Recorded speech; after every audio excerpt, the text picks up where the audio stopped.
We're going into a construction zone. That was a no entry sign. That was a no entry sign. Going straight, it takes you back to the freeway. We'll let the car make the decision next time. So thank you. Thanks, mate. So there you go. I had a moment there where I thought there might be cars coming towards us when I saw those no entry signs. Yeah, I have to say, my heart stopped a little. So, how does it work? How do we drive? Okay, well, you simply put in your navigation. So where do we want to go? Let's go to Bunnings. Let's go to Bunnings. Okay, so if we type that in, we can set it up and we can type it in, or we can go to a previous address. So there we go, Bunnings in Chatswood.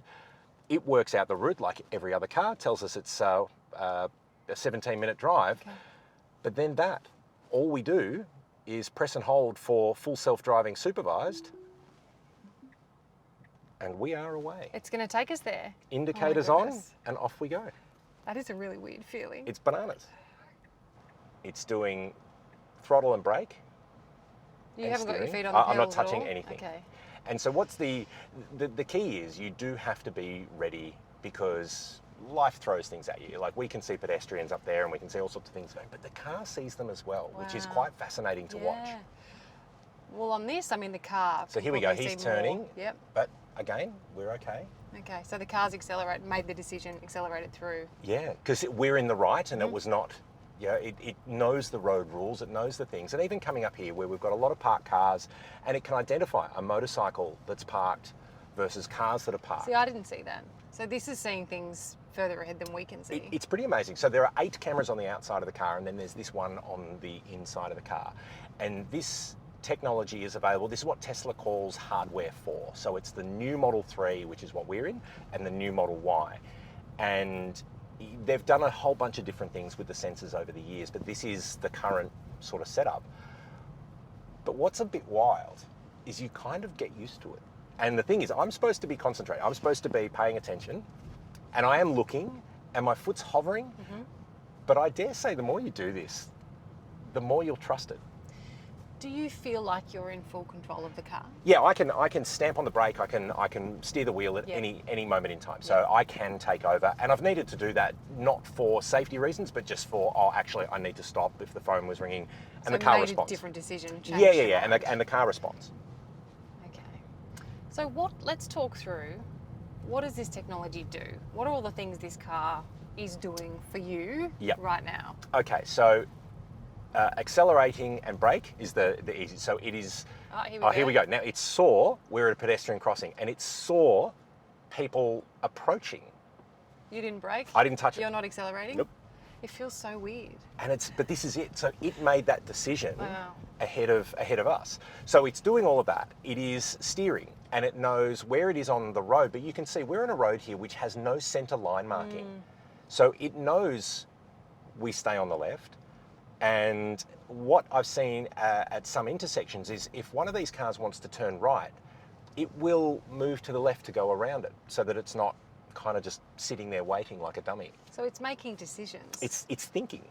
And even it will put the indicator on when it wants to change lanes. It will put the indicator on when it wants to turn at an intersection. So all of these actions that as a driver you would normally do, it is doing. And in other level 2 cars, where yes, cruise control will do the distance judging, and it will brake and accelerate, and they will hold you in a lane, they're not doing the indicator. They're not doing a lot of these things. This is doing a lot more. So that technology is lane keep.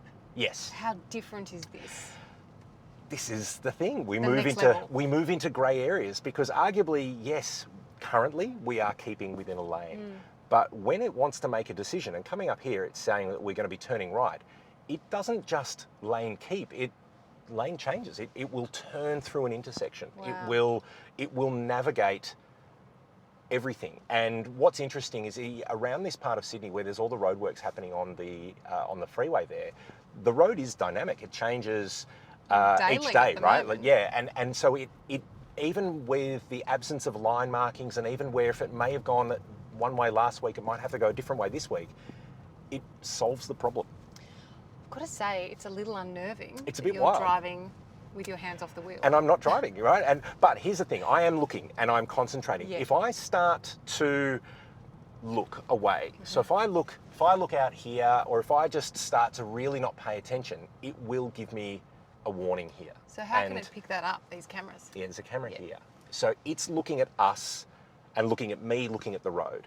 And I found when I did the long drive, I put sunglasses on and it couldn't see my eye, so it would trigger that. So with normal glasses, these are just normal lenses, it can see me and it can see me concentrating. But yeah, it's doing a lot, and nothing else does this. And I think this is the thing. This is still a level 2 car, and the supervision layer, and Tesla is very, very clear in saying it is full self-driving, supervised. Supervised by you, the driver. Supervised by you, the driver. And you have to, as part of turning this on and agreeing to it, you are, and this will come up with, if something goes wrong and you bump another car or you damage your car, you can't say, oh, but the car did that. Yeah. This is the same as if you activate cruise control in a Toyota. So you're in control. You are in control. You're responsible. And you can see there, it sees the light go. We've got a van in front. It's maintaining a safe distance. It's not accelerating too quick where it might have to slam on the brakes. It's being a very polite and conservative driver. It is so far. So we've been driving for about 10 minutes now. Do you feel like you get complacent or perhaps more and more relaxed? This is the thing, right? So I need to be taking responsibility here, but naturally, the more you do this, my foot's hovering near the brake, but that gets a bit tiring, and maybe I'll sort of relax my leg a little bit and put my knee up against the side, and maybe my hands here, I'll sort of do that. And then the system doesn't really know the difference, but I am less connected to what the car's doing because I've become very trusting in what the car does. And because it does the right thing most of the time, right? That's it. It really does. So then the question begs, what if? And it's the theoretical, and this is where the world of autonomous cars have always had the trolley problem. If the car needs to make a decision, who is that decision in an emergency? The car has to make a decision. Does it stop you from crashing, or does it veer around and maybe hit something else? So we're turning now. Yeah. Oh. But it's turning, it's choosing a lane. It sees here that there are 3 lanes. It can see there's lanes. So it's very quite good. And that car came up quite quickly on our side. So it sees everything. Corners still make me a bit anxious. Yeah, it is. And look, you sort of sit here going, what do I do? And it is I don't know what to do with my hands kind of thing, because you sort of feel a bit weird hovering them. And if I do hold the wheel I can hold it softly and it will maintain the system. But if I put a little bit of force on there, I can take over at any time. And so you don't necessarily want to do that, so you can just not touch it. Supervise. You can supervise. Yeah, it's a bit weird. But the argument is, and so the first question we all had is like, what is stopping you from going, okay, let's put a bag of flour here so that the seat feels weight on it, and it goes, okay, there's somebody, you put a bit of seatbelt on. What is stopping you from doing that and sending the car on its merry way to make a really fun TikTok clip or whatever? Yeah. That camera is it is watching you, and it will turn off. And basically the system will shut down. And what they do is they give you a strike. You are allowed 4 strikes. If you game the system too many times, they take the privilege away from you. And this is a $10,000 option. So it's not something you really should be frivolous with. Now we're going onto the freeway, which makes me a little nervous. So it will presumably accelerate as it sees fit. Well, here we go. So you've got a car up ahead that's not merging very quickly, so they've slowed down. We're maintaining a gap. I can see. Yeah, I'm looking in my mirror here. Freeways are scary at the best of times, right? But what I found when I did, again, the long drive is the car will err to be conservative. It'll sit left. And a couple of times it was left when I needed to be right. And we're merging. Here we go. We've got to leave some gaps. But it missed its exit a couple of times. So it was a safe driver, but a bad navigator. Okay. And it's this whole thing, it's remarkable in its kind of monotony. It's just doing things really well. You can see the indicator comes on. We can see the blind spot. I can see that Lexus in my mirror. Now we've merged. We move lanes. It's picking up speed. It's pretty smooth. Yeah, this is it. It's very smooth. It's not a jerky driver. It's not stabbing on the throttle. It's not going quickly. It's not darting in and out. It is very polite. It's not a Sydney driver. No, that's right. It's not a taxi driver, right? And here we go. We're moving back left again. Wow. But it indicates. And what's weird, and again, you can sort of look at this, and it is the science fiction argument for a machine that's making a lot of these choices and decisions. Is it making better ones than a human would? And we got on video a car running a red light in front of us because the Tesla stopped and a little Mazda went flying through a red. We see all the time people driving at night and at dusk with no headlights on, but this is making that decision and the lights are on and it's doing these things. So there are things here that you see humans doing badly, and the car is arguably doing it better at it. Until it doesn't. And I think this is the thing. You know, we don't want to say, and I think the word supervised is really a very safe get out, because it is basically they're saying, you are we're not responsible for this doing something if something weird happens, because you can't. We know what life is like. Something weird may happen any minute now. The car can't theoreticize around all things. So what can't this technology do that humans can? I mean, it can't have like reflexes and critical thought and those instant responses that we have when we're driving. It will brake, and it will arguably, like you see in cars that have autonomous emergency braking. So every new car in Australia now has to have that automatic braking capability. And the argument there is it can react faster than a person. And because it's thinking and it sees things, and it will brake heavily more than someone who goes, and is scared. So there are elements of the technology that will surpass what a person can do, but it doesn't have intuition. So it won't see a car which may be a bit beaten up on the sides and look a little bit sketchy and think, you know what, I'm going to give that car a wide berth. It may not see... Like learned human behaviour. Yeah, there are things that we do as drivers we learn. And you sort of go, I'm not going to put myself there. You may see a car not behaving particularly. So here we go, orange light, we stop. So it's not going to run and accelerate through. Yeah, that was a conservative choice, wasn't it? And it will be looking out the back. So it will be checking if someone's tailgating us, so not to slam on the brakes to risk a rear end collision. I would have gone through that. I would have gone through that. And this was the thing, on the Hume Highway coming down, it sat well below the speed limit. I'm like, I would have been a bit above that. But yeah, it's not judging people. And I think as humans, we do assess a situation. And on a beautiful day like this, it is very different to what if it was pouring rain, or if it was foggy, and you've got parked cars here and you've got other bits and pieces happening. And other drivers struggling with the conditions. Correct. You tend to behave a little bit more cautiously, or at least a little bit differently. Is the car doing that as well? Is it anticipating? Does it know that, this bit of road tends to get leaf cover and can be slippery? Does it know that on the school run time that the left lane is a much better place to be, because every other time it's, there are things that arguably it could learn over time, but there are things that we as humans do know better. So I've noticed it's sitting around, just over the speed limit. Yeah, it's doing 61 in a 60, but it's within tolerance. It's within sort of legality. You wouldn't get booked for that. It wouldn't set off a camera. But here you've got weird sort of lanes, and it just kind of works it out.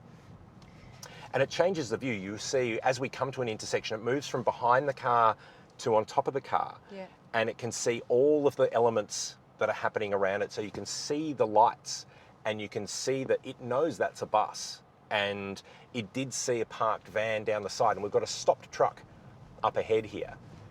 And it will see it parked in the left lane. Yep. There we go. So it knows there's a truck and a side truck. Oh, wow. So it is that is amazing. It's kind of... Yeah, that is pretty remarkable, really. And again, I'm saying I'm ready to take over at any time. My foot is hovering near the brake, but it's not on the brake. And so the question then may be, what if I react and I hit the throttle rather than the brake? What if if I don't tug the wheel, or I'm not used to the force? So there's things where I feel as a novice or perhaps a nervous driver, this is not the system for you. Yep. But then as an experienced driver, the question then begs, why? Surely it's just as easy to drive to Bunnings ourselves. Should you have your hands on the wheel?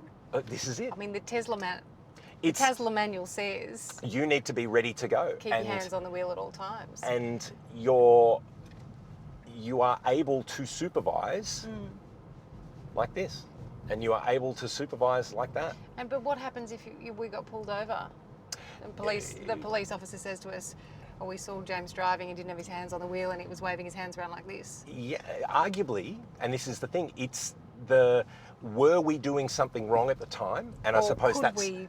Yeah, or could we could have put our hands on, because again, if you were in a regular car, or even if we did not have the software activated, you can drive a car without your hands on the wheel. You know, we've Not for a prolonged period of time. No, and we've all done it where you try to open a drink and you're steering with your knees and all that sort of stuff. So as drivers, we do become quite lax, and no one's perfect, and we do things that are potentially not the safest because you get into habits. It's really tricky. It's an interesting one, isn't it? And then it sort of becomes, so is this in fact safer because the car's making all these good decisions for you? And it's looking constantly. And so what's funny, we've been going for this is your first 10 kilometres in a supervised self-driving car. Are you already more relaxed than when we started? Absolutely. This is the thing. Yeah. It becomes quite... The first few corners I felt were really... It's very counterintuitive. Yeah, but it's smooth. And look, a lot of this is... We are at street... Let's be clear. We're at kind of suburban road speeds. The fastest we've been is 60. We were probably doing 80 on the freeway there for a little bit. But we're at very, very conservative speeds in traffic where you're not really... We're not in a risk envelope.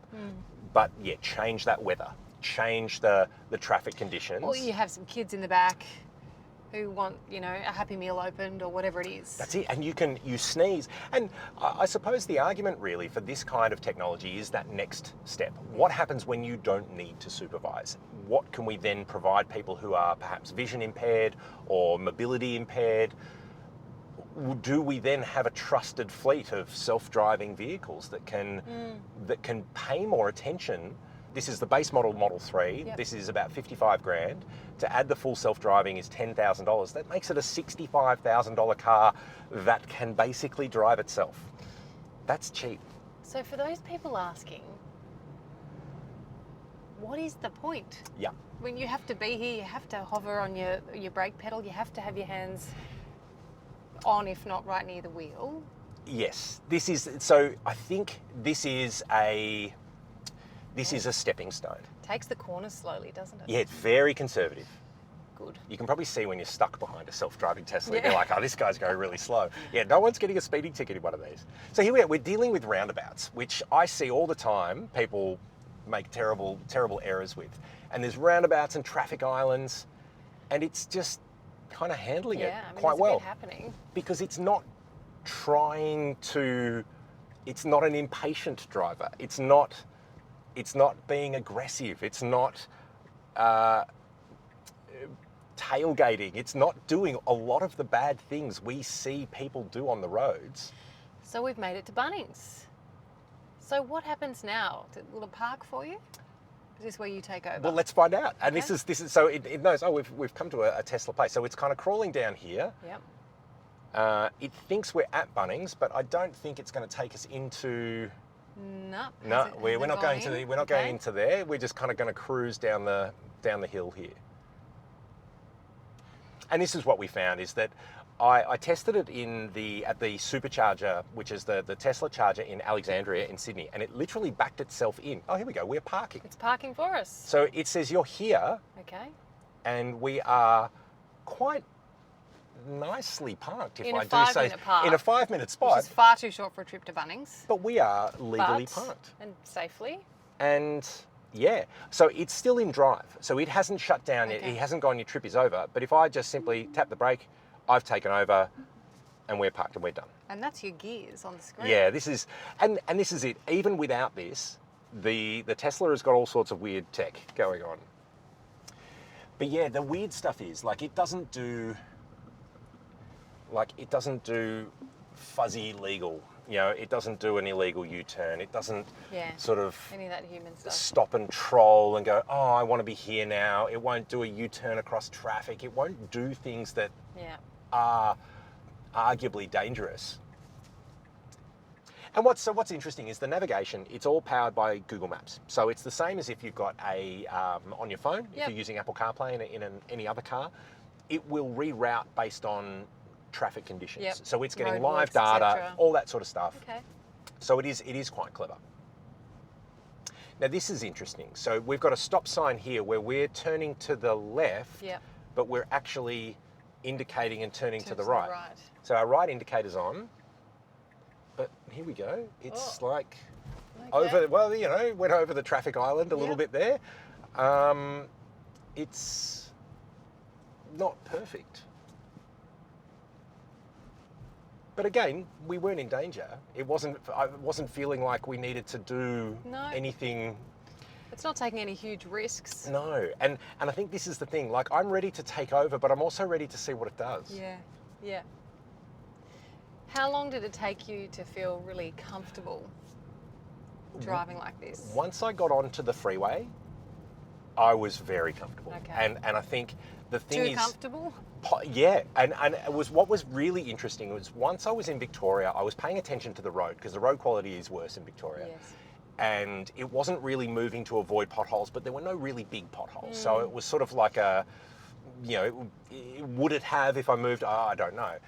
But it was that last run, the sun had set, so it was nighttime, and the drive becomes really monotonous at that point because everything looks the same. And I was just kind of tuned out. I was chatting to a friend on the phone. I was listening to podcasts, but I was just looking out the front and watching what it was doing.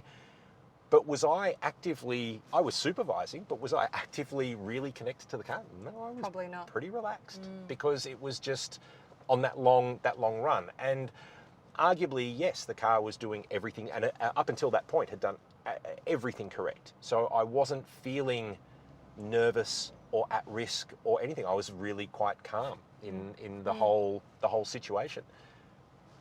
But it begs, what would have happened if a truck had a tyre blowout, or if something an animal had run across the road? What would I have done? Would I have been ready to take over? I got to admit, I don't think I would have. Wow. So That's the concern. this is it. But it is funny, like how many times do we deal with the unknown when we drive? And you could say never, but you could say all the time. You could do the same drive to work every day for 15 years and nothing goes wrong. That's it. But it's that 15 year and one day that something Yeah. happens, and you don't want that. So a lot of this is trust. And again, it becomes the ethical problem. So who's to say that if something was to happen externally and I needed to react in an emergency, and I instinctively swerved to the right, but to the right, out of my field of view, there was a child. If I swerved to the left, or the car was going to swerve, like, who knows what would have happened? You can't see all scenarios, and Of course. you can never know. So, yeah, it is a really interesting quandary. So here we go. We're just waiting patiently. We've got a bit of congestion here. A few people crossing the road. Okay. So here we go. Ladies crossing the road here. What are we going to do? We are coming to a pedestrian crossing. It has seen her. Yeah. You know, that's pretty polite. And arguably, like when you saw it on the screen here, it sort of sees that pedestrian crossing as a mass of things. But what does it see? Does it see the zebra stripes across the road? There's reflective bits and pieces. There's all sorts of stuff going on. So what would happen if a pedestrian popped out from behind that truck Yep. to cross the road? And even up here, where we have someone crossing the road in front of us at a pedestrian crossing, but with no zebra stripes. And so, because they're safely across, we don't know. Yeah. And it's, yeah, These are the unknowns. these are the unknowns. But it's a pretty brave new world. It is a brave new world. If we were to hit something now, Yep. and you were to be pulled over, Yep. I mean, what's your defence? My defence is I should have been paying more attention, right? You are, I should have been in control.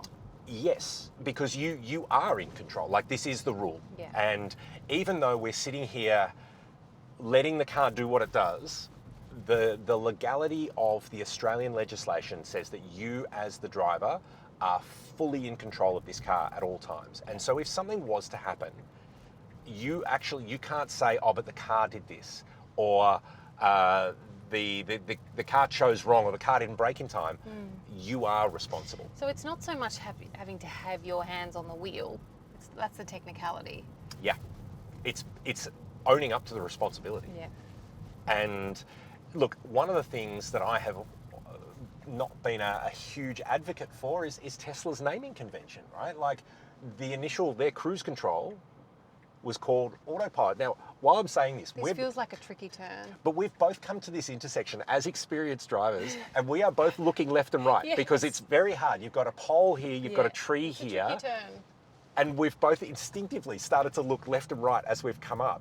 And the car is making the decision, has done it correctly. It's done it safely. And even there, that car was turning right. We've just moved out of that lane, and we'll move back in because there's a parked car up ahead. Yeah, I'm still a little. It's just unnerving. It's gaining my trust though. It's interesting how quickly it's gaining my trust. It's the little things. So because they do say that a lot of incidents happen when for a momentary lapse of concentration. So you sneeze, you are, oh, what's that? You drop something. You drop something, whatever it may be. And so that poor timing of events when you sneeze is just the right time when somebody in front of you brakes and you don't see it and you run into the back of them. The car's always looking. And so it is doing that arguably better than a relatively attentive driver, because any of us, as experienced as or attentive as we want to be, you could sneeze. You know, and as a dumb thing as that says, it takes your attention away, and it is human. It is a reaction. And we can't also look in all directions as At the once. cameras on this car are. Yeah. And so look, you know, you find what's weird, and this is probably a bad thing to say, but I find normally when I'm driving, I'm constantly looking in mirrors, and I'm using the wing mirrors and the rear view mirror all the time. Yep.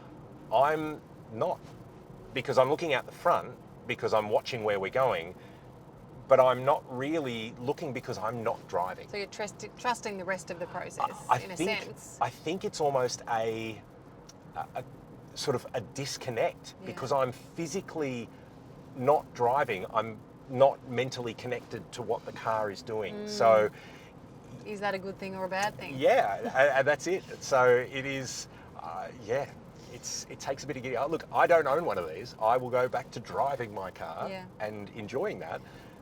This is not for everybody, and I think this is the thing. But it really is. It is a doorway and a window to what could lie ahead for the next generation of drivers. Do you see this technology as long-term? Oh, absolutely. Like we see it in other markets. So you see full robotized taxis in some markets, particularly in the US. You're seeing, and again, if we want to look at where would this use case work, is probably public transport. You see the idea of a bus, which I know kind of goes against because it's a big, heavy vehicle, but a bus has a defined route. It's generally low speed. Yep. It is constantly stopping and starting, so it isn't a risk maneuver, the bus. And if it's constantly looking and concentrating to essentially have a driverless bus or transport system like that, it may make the most amount of sense. Well, what about in terms of, you know, fully self-driving, supervised cars on the freeways, which we're on at the moment? Yep. Do you see this as a game changer for our roads? Not yet, because at the moment we can see there's sort of 10 cars up there. Not one of them is enough. Now here we go. We are going. Look at this. We are going into a construction zone. That was a no entry sign. That was a no entry sign. So we have come into where there is a construction zone. Okay. So I've taken over driving now, and we have made an error, and we're going to have to explain ourselves to the man in the high vis. Ooh. So there you go. We weren't at danger. We'll explain. There we go. Keep going straight, it takes you back to the freeway. We'll let the car make the decision next time. So thank you. Thanks, mate. So there you go. I had a moment there where I thought there might be cars coming towards us when I saw those no entry signs. Yeah, I have to say, my heart stopped a little. So at that point, when we saw we weren't going, my foot was on the brake. Yep. Ready to go, and it's like, okay, we're slowing down. I can see what it's done. Yep. It thought we were in the lane. It is now taking us to the thing. But there we go. That is proof that whilst we weren't in danger, it's made a navigation error. Yeah. And by by the behaviour of the man there, I dare say we're not the first person to have ever done that. He's probably pretty used to people coming down there not having made the right decision. Yeah. But you, significantly, you jumped on it pretty quickly in terms of taking over control of the car. Yes. Now I've reactivated, so we're back in to supervision mode. So that's where supervising does help. Yep. You know, but again, we could have jumped in and moved lanes, but I did let it do what it's doing. Now here we've got a lane ending, moves us across. Okay, we're merging. Well, the critical thing there is, yes, we were chatting, but we were both watching the road and we were very aware as soon as it happened. Yeah. We've gone off and ran. We're not meant to, and there's a no entry sign. You could see very quickly we were not going to keep in our lane. But had you been in the car on your own and doing something else? That's it. You need to be supervising. Yeah. So there we go. We couldn't have planned that one better. No. So it'll find its way back now? It'll so reroute to where we originally We've asked to renegotiated. go. And again here, right, next to us is a bus lane. Yeah. Now, we're not in it, but would we go, like, it's these things I don't know. But again, construction zone, so that entry to that part, it is very confusing because it's not necessarily on the map. So you sort of go, yeah, I get it. I can see why the car made that error. Yep. Because it's trying to deal with a variable landscape here. And we even said earlier, it's done a very good job with the roadworks. Yeah. But it's not faultless. No. Well, there's not too much technology that could match Sydney's No. ever-changing Look, roadworks at the I tell you moment. what, it is a wonderful test environment for this It to is be able to do. actually. It's a mess. But we're back on track. But yeah, so that's what I found with it, where it made a couple of lane errors, and it sits in that left lane all the time, Yeah. whereas we needed to be further right. Yeah. But it didn't put us in danger. It didn't move violently. It didn't swerve in the wrong way. It didn't do the wrong thing. It just simply chose the wrong lane. Is it the visual cues? Because it could, it was meant to be on the left, but then you and I are seeing two big no entry construction Yeah, and zone red signs. paint and slashes on the road. It's not seeing and knowing all of that, because maybe when the map was done, and you can see here, there's so many lanes and so many things. It's sort of going, well, I think I'm supposed to be in the left lane. Yes, which, a couple of months ago would have been correct. Yeah, so it is definitely needs to be supervised. And like we see, having your foot near the brake is a lot easier than having your hands kind of floating here, not really sure what to do with them. And someone asked me the other day, what will you need to do? If you need to take over, what will you need to do? Brake is the answer. Like, if something doesn't feel right, just stop. Just hit the brake. You are in control then. As soon as you tap the brake, full control hands over to us. And the steering wheel will respond to you. Yeah, absolutely. And it will now. Like, if I give it a bit of a firm tug, like there's feedback on it. You can waggle it and it will still do what it's doing. So we want to go around this car. We want to go around this car. But this car's just sitting, we're just sitting here. It's thinking about it. Okay. And because there's a witch's hat that was quite close to it's like, I don't know. I would have gone around. I would have gone around. But see, here we go. We're wanting to turn left and we're in the Yes. right turn lane. So there we are, indicators Okay. on. So it does do it, but it does it perhaps a little bit later. And even coming up to this part of North Sydney, I did this exact stretch of road the other day, and you need to be in the left lane up you here. do. Yep. And generally, you get there as quick as you can because there's a lot of traffic. But this just kind of took its time, and I'm keen to see how it does it today.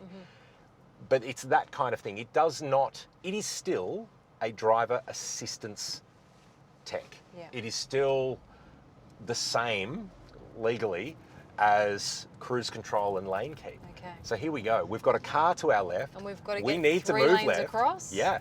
And so one lane, we've got our indicator on and we're moving. And then there's a parked car there, which shouldn't be there. And now it goes again. So once again, and that RAV is going to try and come up. No, we've cut him off. Okay. So it is, and even a slip lane here with a pedestrian crossing. We've got, it's waiting for these people. It sees these people. Now you've got a lady on her phone coming this way. It's waiting for them. See that? It is cautious. That is It's pretty patient. It's very patient, yeah. And is it too patient? Would we have gone then? Probably. I would definitely have gone there. That's right. I would have gone then. Here we go. So there we go. We've got a nice gap in people. Oh, yeah. oh, That wow. yeah, see, it's letting the lady in her Oh, pleated skirt come okay. down, and it's like, so the caution layer is strong. Yeah, And that's what I have noticed beyond anything else. without doubt. It's not putting you or anyone else at risk. Well, it's trying its best not to. So that's the thing. It's seeing a bit of everything there. It just sometimes gets a bit confused in construction and in Sydney tunnels. Yes. But so do I. Yeah. Like Sydney. Who doesn't? Sydney's tunnels just. Ugh. Where do you think the best use of this technology is? I mean, you know, school run, shopping, work commute. I think some of the things that we could use it for, the idea of self-parking, where you could basically have that whole kind of angst disappears from shopping centres and things, could be a really good thing. I think adding layers of mobility to those who may not have that ability themselves that's obviously like it's a big picture view. Yep. Because they can't be in control, because if you are vision impaired and can't drive yourself, well then you can't supervise. Mm-hmm. But in terms of where we are at the moment and what it is, I don't actually know what the use case is, because it's amazing and it's impressive. But why wouldn't you just drive yourself? But why wouldn't you just drive yourself? There we go, another pedestrian, beautifully done. So, really, I feel much more at ease with it, yeah, actually. Even just, it's kind it's of, been an hour. and even it sees the people, it Yeah. sees the things. It is incredibly clever.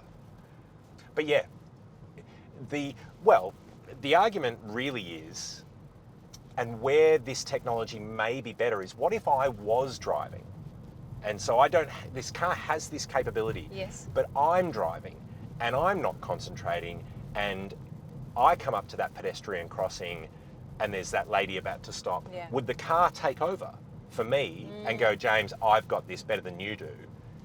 I don't think so, because I've said I'm driving and I haven't activated the system. So arguably the best way for the system to be used, now here we go, here's a police car coming the other way.